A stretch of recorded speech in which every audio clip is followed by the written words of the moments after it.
हमें Leena, grandma Lord और केमन वहाँ ग्रीन हाउस में दिखाए जाते हैं और लीना कहती है अगेव प्लांट के साथ तो कोई भी मसला नहीं है। और तब उसके तने को देखते हुए कहती है ऐसा लगता है इसमें से फूल खिलने वाले हैं और इसके अलावा बेसिकली ये बिल्कुल ठीक है। और तब वो हमें बताती है कुछ दिनों पहले जब फाइट स्टार्ट हुई थी उससे थोड़ी देर पहले अगेव प्लांट जो इंजर्ड हुआ था उसमें से एक स्टेम निकल आया और उसमें से कोई सैप निकल रहा था। तो ग्रैंडमा लॉर्ड बहुत ज़्यादा परेशान हो गई और उन्होंने मुझे बुलाया ताकि मैं इस प्लांट की स्टडी कर सकूं और देख सकूं कोई मसला तो नहीं है इसके साथ। और फिर मैं अगेव की एक्सपर्ट बन गई। और तब वो ग्रैंडमा लॉर्ड को बताती है अगेव फ्लावर तो बहुत ज़्यादा रेयर होते हैं और इनको सेंचुरी प्लांट्स भी कहते हैं। ये बहुत 100 सालों के बाद उगते हैं और बहुत से लोग इनको देख नहीं पाते, लेकिन बहुत खुशकिस्मत होते हैं वो लोग जो इसको देख पाते हैं। तो फिर वो कहती है इसलिए यहाँ पे जो छोटी सी चीज़ निकल रही है ग्रैंडमा लॉर्ड, मुझे लगता है इसमें से फ्लावर निकलेंगे और ये आखिरी बार होगा। तो वो कहती है क्या फाइनल ब्लूम, ये तो बहुत ज़रा अच्छी बात है। तो लीना कहती है हाँ, मैं एग्जैक्ट डेट के बारे में तो श्योर नहीं हूँ, लेकिन मुझे लगता है कि 3 दिनों में उग आएगा। क्या आपको नहीं लगता? और वैसे भी लोग कहते हैं जब आप प्रीशियस फ्लावर को देखो तो जो विश मांगो वो कबूल होती है। तो जब ये ब्लूम होगा तो हम भी कोई ना कोई विश करेंगे।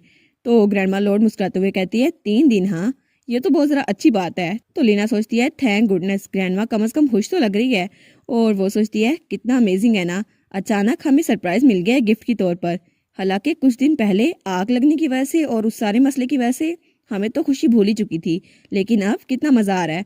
तो ग्रैंडमा लॉर्ड और केमन को देखकर वो सोचती है आई गैस मुझे लगता है हम लोग जब तक जिंदा हैं हम अपने आप को हील कर सकते हैं और आगे बढ़ सकते हैं। तो केमन कहता है मैं बहुत ज़रा खुश हूँ ग्रैंडमा। तो ग्रैंडमा कहती है हाँ मैं भी बहुत ज़रा खुश हूँ। तब ग्रैंडमा कहती है लीना क्या तुम 2-3 दिन बाद आके चेक कर सकती हो ये ब्लूम हुआ है या नहीं? तो वो कहती है हाँ हाँ ऑफ कोर्स, मैं रोज़ाना ग्रीन हाउस में आऊँगी और चेक करूँगी कि ये कितना ब्लूम हुआ है।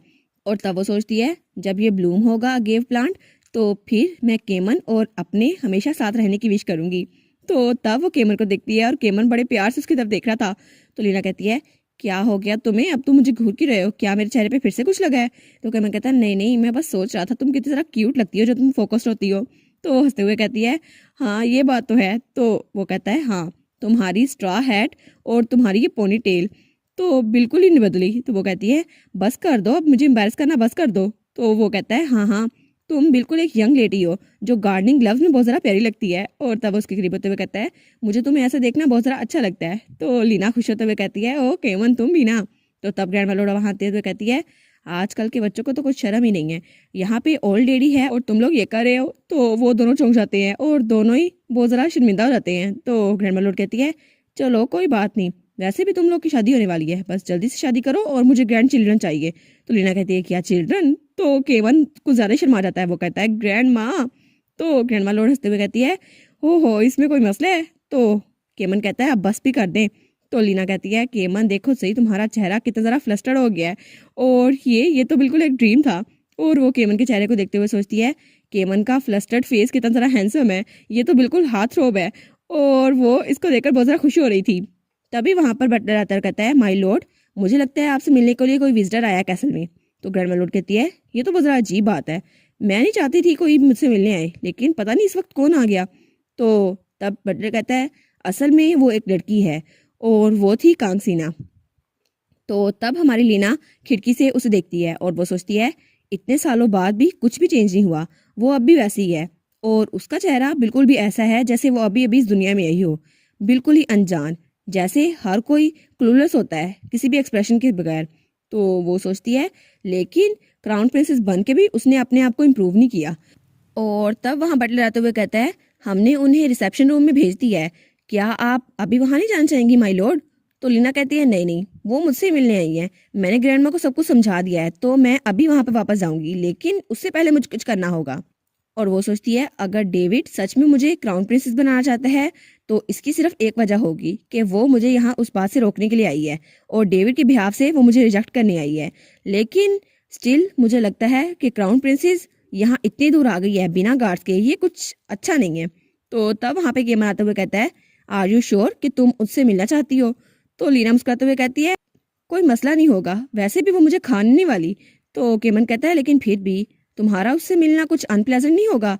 तो वो कहती है हाँ जो भी है, उसे जो भी काम है मुझसे फेस टू फेस बात करे तो ज़रा अच्छा होगा, लेकिन मुझे लगता है इस सिचुएशन में ऐसे बात करना ठीक रहेगा।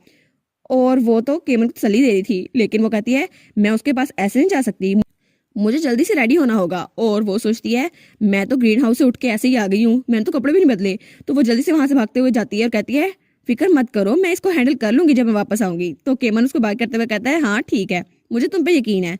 और तब वो सोचता है मैं लीना की स्ट्रेंथ को बहुत ज़रा एडमायर करता हूँ, लेकिन मैं उसे हर्ट होते हुए नहीं देख सकता। और आई विश वो यहाँ से भाग जाए जब चीज़ें रफ होना शुरू हो।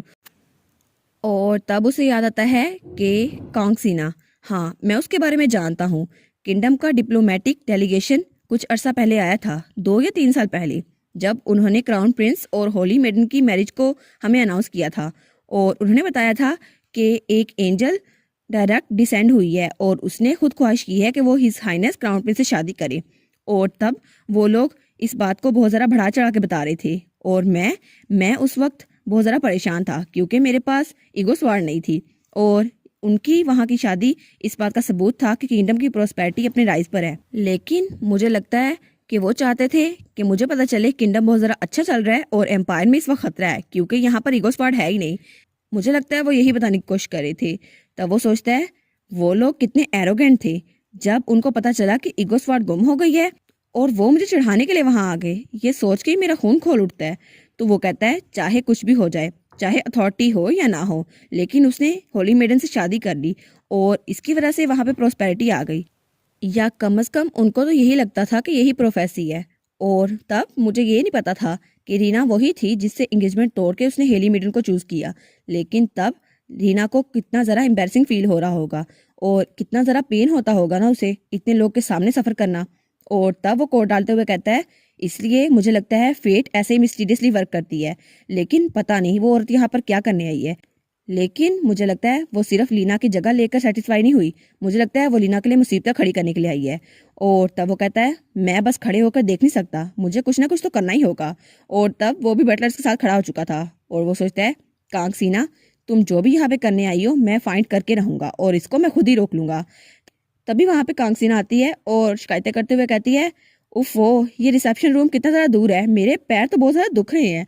तो तब केमन सोचता है ये मेरा चेहरा नहीं जानती तो मुझे खुद को एक सर्वेंट की तरह डिस्गाइज करना होगा। तो तब कांगसीना उसकी तरफ देखती है और कहती है क्या। तो वो जल्दी से केमन का हाथ पकड़ लेती है और कहती है तुम यहाँ पर क्या कर रहे हो और तुम यहाँ पर हो कैसे सकते हो। तो वो कहता है क्या। तो वो जल्दी से अपना हाथ छुड़ाते हुए कहता है मुझे माफ़ कीजिएगा, मुझे लगता है आप मुझे कोई और समझ रही हैं। और वो सोचता है काम रहना होगा मुझे, ये नहीं जानती मैं कौन हूँ, इसको कैसे पता हो सकता है। तो कांगसीना कहती है तुम्हारे बाल तो गोल्डन कलर के हैं और तुम्हारी आईज ब्लू है, तो ये हो ही नहीं सकता। और वो जल्दी से उसके पास होते हुए कहती है इसलिए मुझे बेवकूफ़ बनाना बंद करो, तुम वही हो ना केमन marshal, emperor of the empire, है ना। तो वो कहता है क्या, आखिर इसको पता कैसे है मेरे बारे में। तो वो कहता है मुझे माफ़ कीजिए, हाल में ये बात करना ठीक नहीं है, क्या आप रिसेप्शन रूम तक आ सकती हैं। तो वो सोचता है यहाँ बहुत ज़्यादा आंखें हैं, मुझे कहीं और जाना होगा इससे बात करने के लिए। वो कहती है हाँ ठीक है, मुझे भी तुमसे कुछ डिस्कस करना है, इसलिए जल्दी चलो यहाँ से। और उसके बाद रिसेप्शन रूम में वो पहुंच चुके थे। तो कांगसीना कहती है कि मन तुम यहाँ पर क्या कर रहे हो। वो कहता है क्या, ये मुझे ऐसे क्यों बुला रही है। तो वो बड़ा एक्साइटेड होते हुए कहती है मैं यही सोच रही हूँ तब से कि ओरिजिनल स्टोरी का पार्ट 2 तुमने तो वहां अपेयर होना था, तो तुम यहाँ पे क्यों अपेयर हो गए हो। और वो सोचती है प्लॉट तो कितना ज़्यादा चेंज हो गया। तो केमन कहता है क्या पार्ट 2, क्या बात कर रही हो। तो वो कहती है नहीं नहीं, अब ये मत कहना कि तुम केमन नहीं हो, डिस्क्रिप्शन तो परफेक्टली मैच होती है। तब केमन सोचता है आखिर ये क्या कह रही है और इसका रिएक्शन इतना अजीब क्यों है, और इसको तो पता है मैं कौन हूँ और इसका मेरे चेहरे का भी पता है। आखिर मुझे लगता है शायद इसने रिकॉर्ड्स चेक किए होंगे एम्पायर की, ऐसा ही कुछ, ये मुझ पर नजर रख रही थी, लेकिन इसने ओरिजिनल स्टोरी और पार्ट 2 कहा, इसका क्या मतलब हो सकता है। तो वो जल्दी से अपना हाथ वहां पर रखती है और कहती है तुम तुम इतने वक्त से चुप क्यों हो। और वो कहती है अब ये मत कहना कि तुम्हें लव एट फर्स्ट साइड हो गया है। हाँ बिल्कुल, तुम्हें तो बोल्ड और स्ट्रेट फॉरवर्ड लड़कियां पसंद है ना, जो बिल्कुल शेमलेस हो, बिल्कुल मेरी तरह। और वो केमन के होंठों पे उंगली रखते हुए कहती है बिल्कुल मेरी तरह है ना, तुम्हें मुझसे लव एट फर्स्ट साइट हुआ है, बिल्कुल ऐसा ही है ना। तो केमन कहता है हाँ बिल्कुल, तुमने सही कहा, मुझे ऐसी लड़कियां पसंद है जो बिल्कुल बोल्ड हो, लेकिन वो तुम नहीं, वो लीना है जो कि बोल्ड और बहुत ज़्यादा स्ट्रेट फॉरवर्ड है और वो बहुत ही ज़्यादा अच्छी है। तो कांगसीना कहती है क्या। तब एम्पर सोचता है इसकी आंखें, इसका रिएक्शन देखकर तो ऐसा लग रहा है इसको कोई भी शक नहीं है कि कोई भी इसके प्यार में पड़ सकता है, लेकिन इसका एरोगेंट एटीट्यूड, ये चाहती क्या है और एक कंप्लीट स्ट्रेंजर के बारे में इसको कैसे पता। तब वो अपनी मुट्ठी बंद करते हुए कहता है और ये इतना करीब होकर ये सब कुछ कह रही है, हालांकि इसकी भी शादी हो चुकी है और इसको पता है मैं कौन हूँ फिर भी। तो एम्पर गुस्से में कहता है अगर तुम्हारी बकवास बंद हो गई हो तो थोड़ा दूर होकर बात करो, और तब उसके हाथ को पीछे झटक देता है। तो वो कहती है क्या बकवास, ये आखिर ऐसा क्यों कह रहा है और ये अचानक इतने गुस्से में क्यों आ गया, बिल्कुल स्केरी लग रहा है। तभी उससे आवाज आती है केमन। तो एम्पर कहता है क्या, ये तो लीना की आवाज है। और जब वो वहां पर देखते हैं तो वहां लीना खड़ी थी। वो कहती है केमन कांगसीना तुम दोनों इकट्ठे यहाँ पर क्या कर रहे हो, और वो तो थोड़ी शौक थी। तो केमन कहता है क्या, अब मैं से क्या जवाब दूं।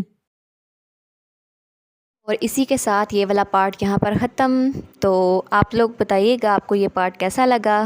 प्लीज़ लाइक करिएगा, कमेंट करिएगा और शेयर करिएगा। और जो न्यू व्यूवर्स हैं काइंडली वो चैनल को सब्सक्राइब कर दें।